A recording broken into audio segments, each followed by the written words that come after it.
Hello everybody, welcome to only UPSC. तो हम पढ़ रहे थे मॉडर्न हिस्ट्री। तो मॉडर्न हिस्ट्री स्पेक्ट्रम पढ़ रहे थे हिंदी में।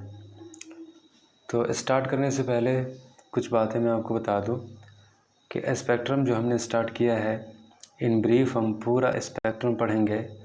और ये स्पेक्ट्रम आपके हिस्ट्री के मॉडर्न पीरियड के सारे टॉपिक कवर करेगा। और जितने भी क्वेश्चन स्टेट पीसीएस या यूपीएससी के एग्ज़ाम में पूछे जाते हैं, आपके यूपीएससी के हिस्ट्री के मॉडर्न हिस्ट्री के सारे क्वेश्चन यहाँ से कंप्लीट होंगे। और इस वीडियो के साथ, इस चैनल के साथ अगर आप जुड़े रहते हैं तो काफ़ी सारे कंटेंट यहाँ पर स्टेट पीसीएस और यूपीएससी स्टूडेंट के लिए अपलोड किए जाते हैं। ठीक है, तो जितने भी वीडियो है आप क्लिक करके जाके देखिए। ये सारे वीडियो बहुत ही ज़्यादा क्वालिटी वाली वीडियो है। बहुत ही ऐसी कंटेंट इसके अंदर है कि जो कि आपको सीधा आपके टॉपिक और आपके एग्ज़ाम के रिलेटेड जो चीज़ें हैं वही यहाँ पर मिलेगा। ठीक है, तो अगर आप पूरा स्पेक्ट्रम पढ़ना चाहते हैं, ठीक है, स्टेट पीसीएस के अगर आप कैंडिडेट है, यूपीएससी की तैयारी कर रहे हो, तो इस चैनल से आप जुड़ सकते हो। ठीक है, तो सबसे पहले चैप्टर हमने अपलोड किया था इसमें कि मॉडर्न हिस्ट्री के पढ़ने के लिए हमारे पास क्या क्या सोर्सेस है। ठीक है, तो कई सारे सोर्सेस हमने देखे। दूसरा चैप्टर हमने स्टार्ट किया कि कौन कौन से स्कूल ऑफ थॉट है हिस्ट्री पढ़ने के, तो हमने काफ़ी सारे थॉट पढ़े। ठीक है, तीसरा चैप्टर हमने स्टार्ट किया कि यूरोपियों का आगमन भारत में कैसे हुआ और किस वजह से हुआ। ठीक है, कैसे हुआ, किस वजह से हुआ, ये दो बहुत ही इम्पोर्टेंट सवाल है। ठीक है, और ये हमारा तीसरा चैप्टर का दूसरा पार्ट है। ठीक है, तो यहाँ पर सबसे पहले हम स्टार्ट करेंगे आज कि एक कोट्स के साथ। एक कोट्स है जिसके कहने वाले हैं सतीश चंद्र। तो ये कहते हैं कि 1498 में वास्को डी गामा का कालीकट में आना, भारत कालीकट में आगमन करना, दुनिया के इतिहास में एक बहुत बड़ा चेंजेज पैदा करने वाला था। एक वक्त था कि जब भारत यूरोप से पूरा तरीके से कटा हुआ था। एशिया और यूरोप ये दोनों के बीच में ज़्यादा रिलेशन नहीं था, लेकिन वास्को डी गामा के सी रूट खोजने के वजह से एक बहुत बड़ा वर्ल्ड ऑर्डर में चेंजेज आया। और ये एक सपना भी हुआ करता था। आप एक बात करेंगे ग्रीक हिस्टोरियन की अगर हम बात करें तो जिनका नाम था हेरोडोटस, जो कि 6वीं शताब्दी बीसी के ये व्यक्ति थे। इनका कहना था कि अगर भारत यानी कि एशिया के साथ अगर यूरोप का सी रूट के माध्यम से अगर रास्ता खुज जाए, रास्ता अगर मिल जाए, ट्रेड का अगर आवागमन का अगर संचार बन जाए, तो एक बहुत बड़ा चेंजेस दुनिया में आ सकता है। और ये चेंजेस पुर्तगीज़ लेकर के आया। और पुर्तगीज़ ये चेंजेस लाने में तब कामयाब हुआ जब 1453 में कह लें कि एक बहुत बड़ी लड़ाई ऑटोमन एम्पायर ने जीती। ठीक है, जो ऑटोमन एम्पायर के रूप में जो है स्प्रेड हुआ। तो ये क्या करते थे, ये रूट के बदले यानी कि ट्रेड के बदले स्पाइस और कॉटन और बहुत सारी चीज़ें जो ट्रेड होती थी भारत से, ये ट्रेड के बदले ये बीच में आ जाते थे मुस्लिम वर्ल्ड। तो यूरोप जाने के लिए वो पहले क्या करते थे, चुंगी लेते थे, बहुत भारी भरकम टैक्स लेते थे। तो ये टैक्स लेने के बाद जो है उनका जो है काफ़ी हैरेसमेंट होता था, यूरोपियन लोगों का काफ़ी हैरेसमेंट होता था। और वो चाहते थे कि ये टैक्स मुझे यहाँ पर ना देना पड़े। और दूसरी तरफ बात ये थी कि वहाँ पर यूरोप में एक बहुत बड़ा जो है चेंजेस भी आया था, रिनेसेशन आया, पुनर्जागरण हुआ, एक नई आइडियोलॉजी की धारा में सारे लोग बह रहे थे। तो उन लोगों को लग रहा था कि इन लोगों को टैक्स देने से बेहतर है क्यों ना कोई दूसरा रास्ता हम लोग ढूंढ लें, और जिस रास्ते से हमें किसी को टैक्स ना देना पड़े।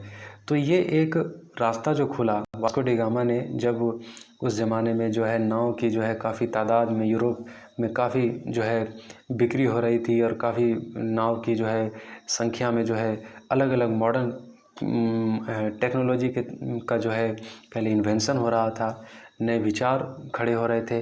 तो उन लोगों को ये बहुत ज़्यादा जैसे इन्हेंस किया कि रास्ता खोज सकते हैं, और जो है दुनिया को एक चक्कर लगाने के लिए और एक कह लें कि एक मकसद, दृढ़ संकल्प लेके जो है निकला, और एशिया के साइड जो है इन्होंने केप ऑफ गुड होप के रास्ते से भारत का रास्ता जो है खोज निकाला, और ये दुनिया के इतिहास में एक बहुत बड़ा चेंजेज माना जाता है। सतीश चंद्र ने ये कोट किया है। ठीक है, तो अब हम देखेंगे कि जब 1498 में जब वास्को डी गामा आया तो भारत में उन्होंने क्या किया, तो उन्होंने सबसे पहले इरादा उनका था व्यापार करने का। ठीक है, तो व्यापार करने के लिए जो स्पाइस, जो सामान लेकर के वो यहाँ से यूरोप गए थे, उनमें उन्होंने बहुत ज़्यादा मुनाफा कमाया। ठीक है, तो ये मुनाफा कमाने के वजह से उनको कई बार, एक बार और 1501 में भारत आने के लिए प्रेरित किया।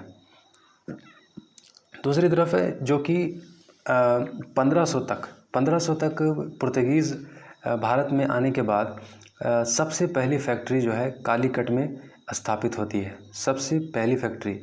तो कालीकट में आने के बाद लोकल के द्वारा इनके ऊपर अटैक भी किया गया, चूँकि हमारे देश में बाहरी लोगों को जो है अच्छे नज़र से नहीं देखा जाता था। ठीक है, तो काफ़ी सारे पुर्तगीज़ लोगों का जो है लोकल अटैक की वजह से डेथ भी हुआ, बहुत चुनौतियां भी हुई, चूँकि यहाँ पर पहले से अरब के ताजिर लोग, अरब के व्यापारी लोग मौजूद थे।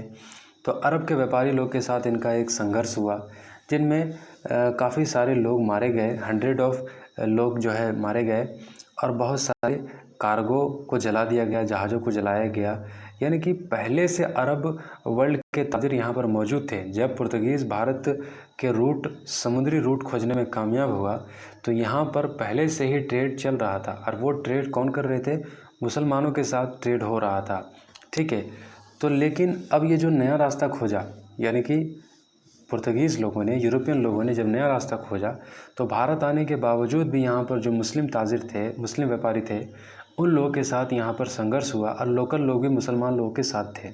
तो इनके वजह से काफ़ी सारी चुनौतियाँ और समस्याएं हुई, लेकिन इन सारी चुनौतियों और समस्याओं को पास करते हुए कालीकट में तो फैक्ट्री रही, और उसके बाद कोचीन में और कैन्नौर में, ये 3 जगह पर जो है पुर्तगीज़ की जो है कह लें कि स्थिति धीरे धीरे मजबूत होती रही, और वास्को डी गामा फिर से 1501 में भारत आया। ठीक है, तो कह लें कि जमोरिन एक गवर्नर था जो कि यहाँ पर भेजा गया था पुर्तगीज़ के द्वारा।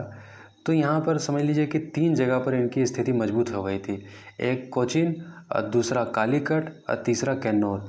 तो ये 3 जो है ट्रेड सेंटर बन करके उभर गया, और वास्को डी गामा जो है यहाँ पर एक अपना भी फैक्ट्री खोला कैन्नौर में, और कालीकट पहले से, और कोचीन, ये 3 जो है पुर्तगीज़ के लिए एक जो है ट्रेड सेंटर बन गया।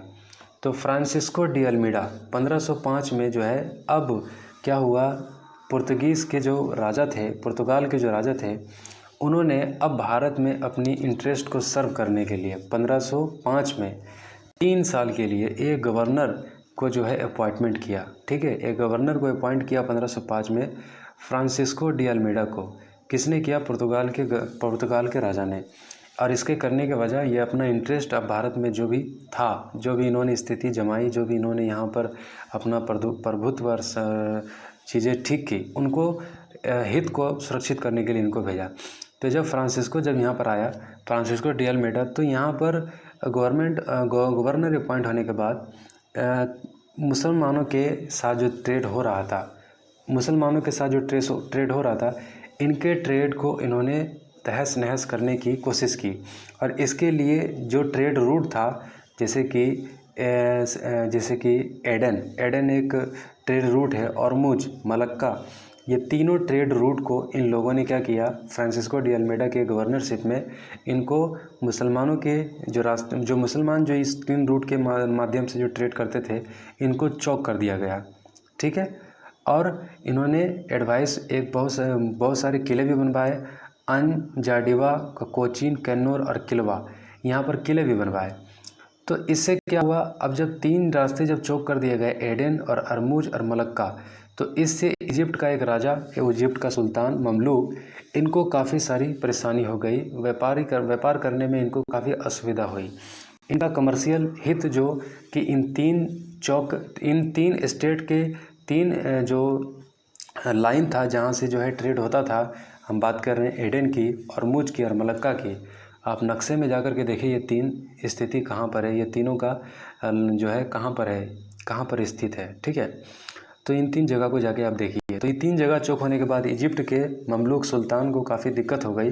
उनके व्यापारिक गतिविधियों पर जो है पुर्तगीज़ का जो है इंटरफेरेंस, दखलंदाजी होने लगा। तो ये होने के बाद जो है अब इजिप्ट के सुल्तान और पुर्तगीज़ के बीच में एक लड़ाई हो गई। 1507 के बीच में एक लड़ाई हो गई एस्क्वाड्रोन जो एक नेवल बेट एक समुद्र के बीच में, दोनों के बीच में जो है एक लड़ाई हुई। और इसमें जो है 1507 में इनकी फ्रांसिस्को डी अल्मेडा की हार हुई और इनका बेटा एक जो है डेथ हो गया। इनका बेटा इसी लड़ाई में, अल्मेडा का बेटा डेथ हो गया। तो इसके बाद क्या हुआ, पुर्तगीज़ थोड़े से कमज़ोर हुए, ठीक है। लेकिन फिर भी दूसरी बार इन्होंने फिर से जो है वहाँ पर चुनौती दिया पानी में, यानी कि फिर से इन्होंने हार नहीं माना, फिर अटैक किया और इस बार इनकी जीत हुई। और इस बार इन्होंने जो है अपना, जो कि इनकी पॉलिसी थी ब्लू वाटर पॉलिसी का मतलब ये था कि ये अपनी स्थिति पानी में मजबूत रखना चाहते थे, यानी कि अपनी नेवी, पुर्तगीज़ की नेवी काफ़ी मजबूत थी और इस स्थिति को ये मजबूत ही रखना चाहते थे। और इनकी स्थिति दिन ब दिन मजबूती होती जा रही थी। एक बार हारने के बाद भी, इनका बेटा खोने के बाद, फिर से आत्मविश्वास से और बहुत ज़ोरदार तरीके से इन्होंने उनके साथ पानी में मुकाबला किया और फिर उसके बाद जो है वो इस मुकाबले में हार गए, ठीक है। कुछ खोया फिर पाया। तो इनका यहाँ पर एक कोट है फ्रांसिस्को डी अल्मेडा का कहना था कि जो कोई भी भारत में शासन कर सकता है वो शक्ति स्थापित कर सकता है अगर भारत के समुद्रों के ऊपर उनका शक्ति स्थापित है। तो जो जितना शक्ति स्थापित कर लेगा अपने भारत के समुद्र के ऊपर, जो राज करेगा वो भारत के ऊपर राज करेगा। तो एक बहुत ही कह सकते हैं एक मास्टर कोट समझ लीजिए कि भारत के समुद्र के ऊपर जिसका शासन स्थापित हुआ, आने वाले समय में, भविष्य में भारत के ऊपर उतना ही ज़्यादा उसका जो है वर्चस्व स्थापित हो सकता है। ये फ्रांसिस्को डी अल्मेडा का कोट है। आप देख सकते हैं कि चाइना किस तरह से साउथ चाइना सी में एक्टिविटी कर रहा है, वहाँ पर जो है अपने नेवी को मजबूत कर रहा है। और चाइना के जो सी है, चाइना की नेवी है, वो हमारे इंडियन ओशियन में भी कई बार देखे जाते हैं। मलक्का और बहुत सारे जो है एडन और बहुत सारे ट्रेड रूट के ऊपर जो है नज़र रखती है चाइनीज़ नेवी और उनका वर्चस्व धीरे धीरे पानी के ऊपर बढ़ता चला जा रहा है। और इंडियन ओशियन के ऊपर भी जो है उनके काफ़ी सारे एक्टिविटी हमेशा होते रहते हैं। तो ये कोट फ्रांसिस्को डी अल्मेडा ने जो कहा है ये बहुत ही ज़्यादा गौर करने की है कि भारत के समुद्र के ऊपर जिसका जितना वर्चस्व है भारत का, उसके ऊपर उतना ज़्यादा कंट्रोल होगा। तो ये एक बात रही। तो ये हमारा दूसरा पार्ट था, लेसन नंबर 3 का दूसरा पार्ट था, ठीक है।